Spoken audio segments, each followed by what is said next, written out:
अस्सलामुअलैकुम दोस्तों, तुसी वेख रहे हो पाक पंजाब टीवी ते मैं आ तुहाडा दोस्त अब्दुल वाहिद। दोस्तों माशाल्लाह अज मैं तीसरी वीडियो लेकर हाज़र होया, यके बाद दीगरे तीसरी वीडियो शाम तो लैके ते हुण तक मैं भरावां नूं अज तीसरी वीडियो दिखा रहा। लाहौर शहर के करीब, लाहौर शहर तो 40-45 किलोमीटर फूल नगर भाई फिरू दोस्तों बड़ा मशहूर शहर है कि फूल नगर तो सिर्फ 1 किलोमीटर अंदर आके इत्थे अपने को एक कमर्शियल भी कह सकते जी, रिहायशी भी कह सकते जी, ज़राई भी कह सकते जी, हर कारोबार वास्ते बेहतरीन पॉइंट पे है। दोस्तों बेहतरीन पॉइंट इस वास्ते पे है कि माशाल्लाह कार्नर है, वो बाग तक इनकी हद बनती है, सामने बाग लग्या है। दोस्तों इनका माशाल्लाह 5.5 एकड़ इस रोड के उपर फ्रंट जी, ये रोड भरावां दे सामने।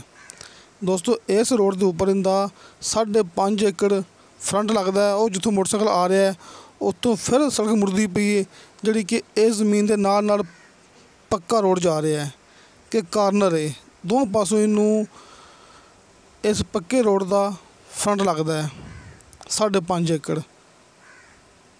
दोस्तों 6 एकड़ ज़मीन है, एक साइड तो इनके 1 एकड़ का फ्रंट लगता है, एक साइड तो इनके 5.5 एकड़ का फ्रंट लगता है।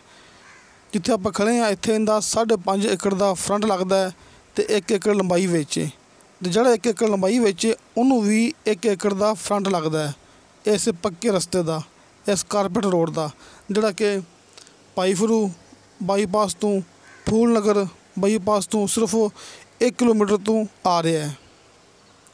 दोस्तों माशाल्लाह बड़ा ही अच्छा तो बड़ा ही बेहतरीन पॉइंट है। इस तो पहले मैं भरावां नूं ये 2 रकबे दिखाए ने। अज जोड़े मेरे पुराने जोड़े दोस्त ने वो वीडियो ना देखी हुए तो उन्होंने लिंक भी इस डिस्क्रिप्शन के उन्होंने 2 वीडियो के लिंक मिल जाएंगे। एक 7 एकड़ ज़मीन सी, उनका भी ऐसे मेन रोड के उपर फ्रंट सी। एक 3 एकड़ ज़मीन सी, उनका भी ऐसे ही मेन रोड के उपर फ्रंट सी। दोस्तों इस वास्ते अज माशाल्लाह आपां तुहानूं भरावां नूं ये तीसरा पॉइंट विखा रहे हैं तो इंशाल्लाह ये भी तुहानूं बड़े पसंद आएगा। हर कारोबार वास्ते बेहतरीन, तुसीं इत्थे ज़राई का काम भी कर सकते जी, कोई फैक्ट्री वगैरह, पोल्ट्री फार्म, डेयरी फार्म या कोई भी तुसीं इत्थे अपना कारोबार चला सकते जी।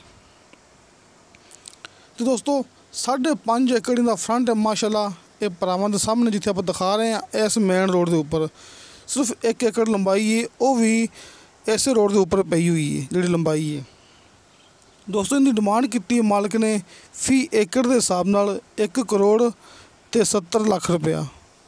दोस्तों क्योंकि कमर्शियल ज़मीन है, बड़ी बेहतरीन ज़मीन हैगी है, इस वास्ते मालिक ने इनकी डिमांड रखी है 1 करोड़ ते 70 लाख रुपया। क्योंकि डिमांड होंदी है जिहड़े हिसाब नाल डिमांड आस पास चलती भी हुए, यह नहीं समझना कि असीं डिमांड करते पे ज़्यादा नहीं। दोस्तों सानू तां ही फायदा है अगर ज़मीन सेल होगी तो असीं ज़मीनां सेल करते पे हैं, असीं कोई मूवी यूट्यूब तो नहीं चला रहे। अल्लाह का शुक्र है अपना दफ्तर है आरफ वाला शहर कमारा वाला चौक, हर मूवी के अंदर मैं गल करदा हुन्ना। तुसीं मौके पर आ सकते जी, अपने दफ्तर बह के तुसीं अपने नाल गलबात कर सकते जी हर रकबे के बारे च। दोस्तों इस वास्ते डिमांड वो होंदी है जिहड़ी डिमांड आस पास चलती भी हुए, जगह के हिसाब नाल, लोकेशन के हिसाब नाल, ज़मीन के हिसाब नाल, रोड के हिसाब नाल। लिहाजा दोस्तों इनकी डिमांड की मालिक ने 1 करोड़ 70 लाख रुपया। थोड़ी बहुती कमी पेशी प्यार मुहब्बत हो जाएगा। अपना WhatsApp number and call number लग्या होंदा है हर मूवी की डिस्क्रिप्शन के।